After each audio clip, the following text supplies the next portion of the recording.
In almost every journey, we come across someone who seems to be a guide. For Eve, that someone was Raven, a voice in the dark, guiding her through what felt like a nihilistic quest. But Raven was never simply a guide.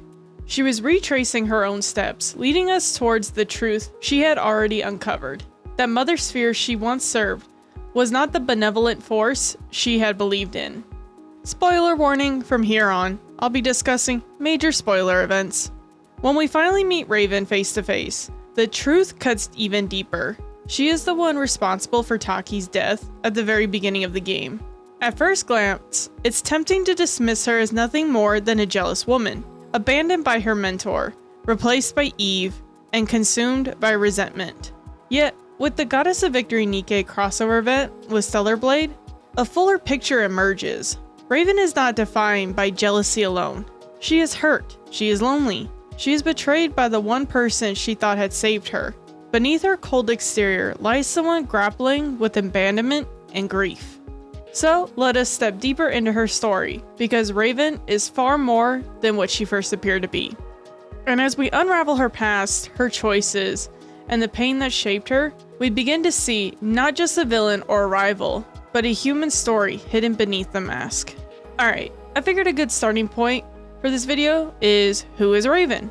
Raven is a member of the 2nd Airborne Squad that went down to Earth to take out the Elder Natiba. There's currently no set year for when she came down, but Eve is from the 7th Airborne Squad, so it's safe to say it's been a while.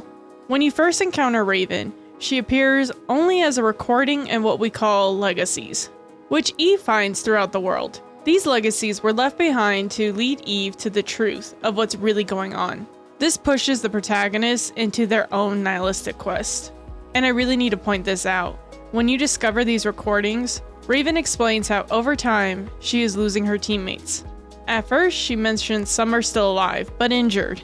But the more you uncover, the more she talks about their deaths. Until by the 52nd day, she was the lone survivor. You can actually hear it in Raven's voice. She also looked up to Mother Sphere. Let's go ahead and take a listen to this.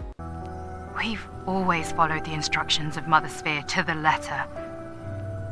She was our guiding light, our salvation, our God.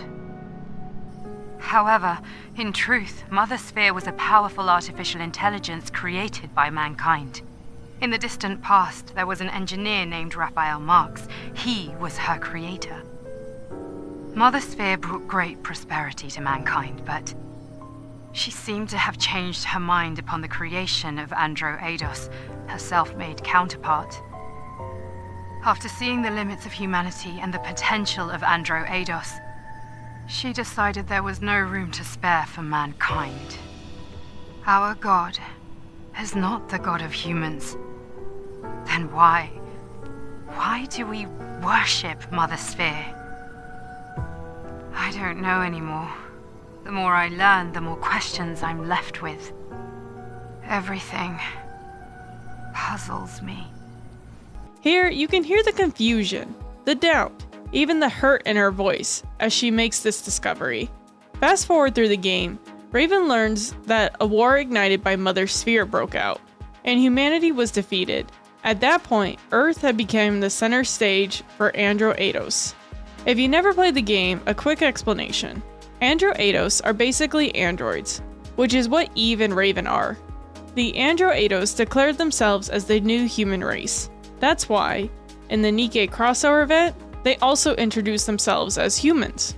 The Andros Eidos made a huge progress and advanced humanity. Meanwhile, the surviving humans evacuated to an underground facility. Some, led by Raphael Marx, waited there for an opportunity to strike back. These survivors evolved, experimenting to gain the strength to face the androids. The result? Beings that had lost everything.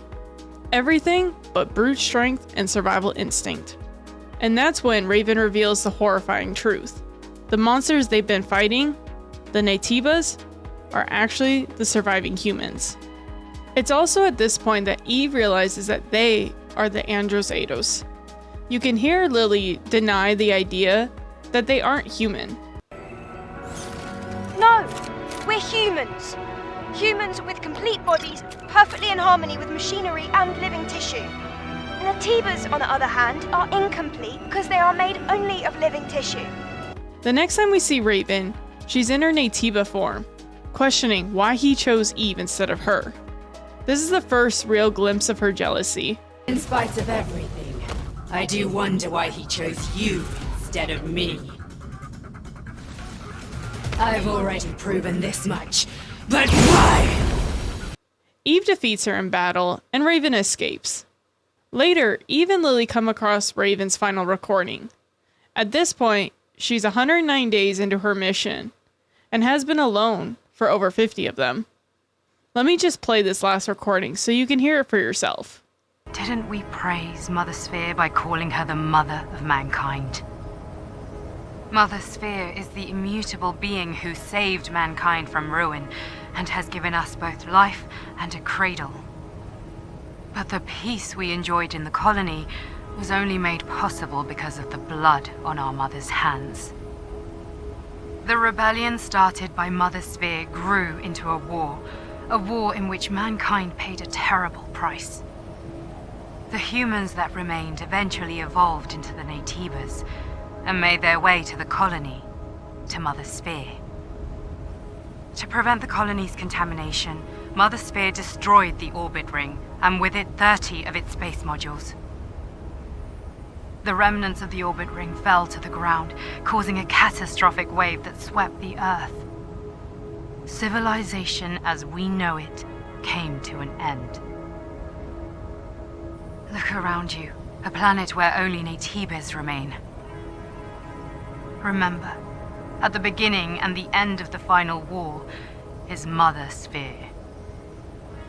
Do not forget, we were just pawns on a twisted chessboard.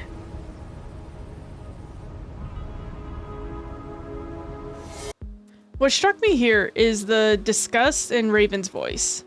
She's disgusted by the fact that those in the colony got to live in peace, only because of the blood on Mother Sphere's hands. The colony was dropped onto Earth, wiping out the last of humanity. Now, all that's left are Natibas. Her response to this news felt very human. Raven eventually confronts Eve again, still talking about this him. To avoid confusion, I'll just say it. Him is Adam, also known as Raphael Marx. Raven admits she always knew that she was meant to be a guide for Eve, to help her discover the truth. She continues to point out that Mother Sphere was the one who betrayed them all. Raven reveals how much she knew Adam. I served him for a very long time. I know him better than anyone. You don't know anything. You don't know his pain, his anger, his agony. When Raven and Eve finally face each other, Raven points out the unspoken truth. Neither of them can go back to the colony. They both know too much. Mother Sphere will more than likely have them eliminated. Eve does eventually beat Raven in a brutal way.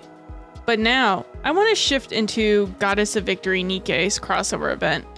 I already covered the whole thing in another video, and I'll link that below if you want to see the full story. For this one, I want to focus on Raven, and how her story is so much more than a jealous woman. I came across the concept of anger iceberg. It's a way of looking at anger as the outward emotion, but beneath the surface are other hidden emotions driving it. Therapists use it to help clients dig deeper. In Raven's case, the jealousy is what we see, but beneath it, there's much more. And Nikke shows us that. Raven meets a robot named Calm. Calm wants revenge against the Ark. For him, the Ark took everything he loved, and he wants revenge. That's the short version of it. Calm agrees to help Raven return to her world. Now, just a quick note, at one point, Scarlet and Raven actually fight in this game, and I want to show off the illustration art for this scene. Man, I wish this fight was animated or CGI. That would have been incredible to see. But nope, we just get a black screen describing the fight. There's more dialogue in Raven's bond story with Calm. We see them traveling together, though this part doesn't have voice acting, so you have to read it. Raven and Calm are stopped when they come across a collapsed building. Raven suggests jumping over the debris, but Calm points out he can't. She's ready to clear the path with her sword, but Calm notices a Nikke trapped in the rubble. He refuses to let her destroy it. He wants to save the Nikke. Raven gives him an hour to try. She questions why is he doing this. A human couldn't have survived, but Calm explains the person he wants to save is a Nikke. He explains what a Nikke is, and Raven realizes they're not so different from herself. She even says, a puppet is a puppet, no matter what world you're in, blindly obeying orders under the guise of a noble-sounding cause. It's an interesting exchange. Raven points out that even if Calm saves this Nikke, she'll continue following blind faith. Calm asks if Raven has been through that herself. She doesn't want to answer. Still, Calm keeps digging. When Raven returns an hour later, Calm still hasn't freed the Nikke. She asks why he insists. He says he has to try, because he couldn't save his comrades before. But this time, he has a chance. It doesn't erase his desires for revenge, but he won't abandon this Nikke. Raven seems done waiting and pulls out her sword. It looks like she's about to destroy the rubble, and maybe even Calm. But instead, something surprising happens. Raven helps him. She clears the debris and creates a path. The Nikke is dead, as expected, but Calm moves her to a spot where she'll be found, so others can mourn her properly. Raven agrees it's a good idea. Later, Calm explains he needs Raven's help for revenge against his creator, who is inside the Ark. And here's where the connection deepens. Just like Calm, Raven has her anger towards Mother Sphere. She understands him, and she agrees to help. Calm asks if she's been betrayed too. And let's take a listen to what she says here. I suppose you could say that. I was robbed of my god and my wings. There was no god from the start, and I was no angel. Yes, that's it. Calm doesn't understand, and she brushes it off, saying it doesn't matter. But this is the first real glimpse of her deeper story beyond the jealousy. Eventually, they reach the Ark elevator. Raven decides to part ways, telling Calm to figure out his plan, but he quickly turns back and finds her again. She tells him, hurry up. He admits he doesn't know what to do. She points out that you can't ask others how to carry out your revenge. Here, I immediately recognize what she was doing, guiding him, helping him make his own choice. Calm admits his plan was to destroy everything in the Ark, but he knew if he did, he'd be destroyed too, and with him would go the only memories of those he loved, forgotten forever. So instead, he decides he wants to make sure their memories live on. And this is where Raven truly shines. She guides him through this. But if you're going to abandon the notion of revenge, you have to go all the way. You must guard that data contained in that metal hunk of junk you call your body and keep it safe until your creators rot and crumble to dust. And then, however many hundreds or thousands of years later, you will stand upon their ashes, triumphant, and laugh at them. Calm then asks if she carried out her revenge, and this part hit me hard. There was someone who opened my eyes and made me see the truth. If it weren't for them, I would still be living as a mindless slave to a god. Did that person tell you how to get your revenge? No. They told me how to make my own decisions according to my own will. Yes, with my own will. Everything I do is for them. If it weren't for them. This moment made me empathize with her so much. It's not the same situation, obviously, but I've had someone in my life guide me in a similar way, just like Adam guided her. The gratitude she expresses towards him feels so real. She probably feels like she owes him her life. Learning to act on her own will, after spending so long serving someone else, that's not easy. Not for Adam and not for Raven. From here, Raven continues guiding Calm. At any rate, I'm trying to do for you what they did for me, you hunk of junk. No one else can feel your pain for you. Only you can ease your own pain. And you know better than anyone what you have to do to carry on the memory of those you care about. Helping him use his own will to decide how to carry out his revenge. When Calm begins destroying the Ark elevator, Raven is right there, supporting him, making sure he's satisfied with his revenge. What are you doing? It's still functioning. Finish the job.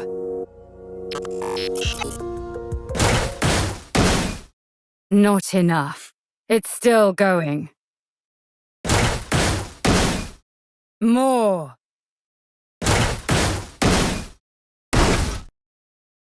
Much better. So then, how does it feel to have your revenge? Are you satisfied? I am satisfied. Her conversation with Calm about revenge really made me reflect on its meaning.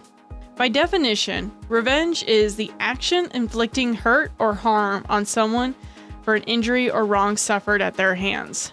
But here, Calm's revenge isn't against a person, it's against an inanimate structure. Destroying the elevator inconveniences others, sure, but it's still a form of closure. It shows there's more than one way to define revenge. Don't think that your vengeance was petty. There is no such thing. Any act of retribution is a noble one. You've conveyed your feelings and done what you had to do. Your revenge is complete. And it was perfect. When Raven leaves to face the gatekeeper to return to her world, she tells Calm to stay behind and carry on the memories he holds. She'll do the same. Then she walks away. Later, as she fights the gatekeeper, Scarlet and the others join her. Once they win, they mention Eve is also in this world. And that's when Raven's anger resurfaces. Her frustration with Eve and Adam boils over. And him as well. Why her and not me? Not again. She even says, "Not again." That line threw me off. It's safe to say this story takes place before the end of Stellar Blade. So what did she mean by again? What do you all think? Before Raven can get answers about where Adam and Eve are, she's teleported back to her world. So what do you all think of this extra story with Raven? Do you empathize with her more now? Did it change your view of her? Or not at all? What about Adam? Did your opinion of him shift too? Let me know in the comments. Thank you all for your continued support. Don't forget to hit that like button, subscribe, and share this video if you can. I really appreciate it. Thank you again, and see you guys next time. Bye!